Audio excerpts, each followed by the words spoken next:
Welcome! In front of me I have Xiaomi Watch 2 and I'm gonna show you how to disconnect from the Wi-Fi network on this watch.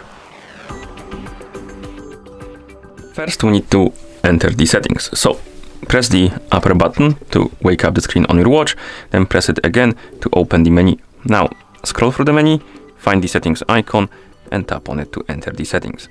In settings, find the option called connectivity, and once you find it, tap on it. Here find the option called Wi-Fi and tap on it. Now find the option called Save Networks and tap on it. And here we have the list of networks our watch is basically connected to and has them saved.